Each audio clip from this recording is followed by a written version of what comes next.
Ավագ հինգշաբթի երեկոյան Քրիստոսի մատնության և չարչարանքների հիշատակին հայոց եկեղեցիներում կատարվում է խավարման կարգ, որն ավագ ուրբաթի խորհրդի մասն է։ Հիսուսի երկրային կյանքի վերջին օրն է մոտենում։ Հինգշաբթի օրվա ավարտին գիշերով Աստծո որդին ձերբակալվում է մատնությամբ, չարչարանքների, անարգանքի, ապա մահվան դատապարտվում։ Քրիստոս ձերբակալվում է գիշերով աղոթքի պահին։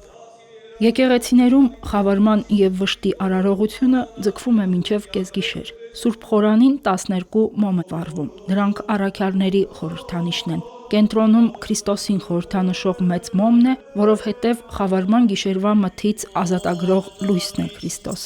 Արարողության ընթացքում ավետարան է ընթերցվում Տիրոջ կյանքի վերջին երկրային օրվա դեպքերի մասին։ Աղոթք է հնչում, վկայվում են Հուդայի մատնությունը, Հիսուսի ձերբակալությունն ու հրեա քահանայապետների մոտ տարվելը, չարչարվելն ու անարգվելը, Պետրոս առաքյալի ուրանալն ու զղջալը։ Յուրաքանչյուր ընթերցումից հետո ամեն կողմից մեկական մոմ է մարվում։ Այնուհետև մարվում են եկեղեցու բոլոր լույսերը։ Խավարի մեջ միայն կենտրոնական մեծ մոմն է լույս տալիս, այն աշակերտների կողմից լքված, միայնակ ու անօգնական Քրիստոսի խորհրդանիշն է, քանի որ ոչ միայն Հուդան կեղծ համբույրով մատնեց իր վարդապետին, այլև հավատարիմները լքեցին նրան։ Թե ընթերցվածքները, թե շարականները նաև Քրիստոսին պատած վշտի, դավաճանության ցավի և չարչարանքների սպասումի մասին են։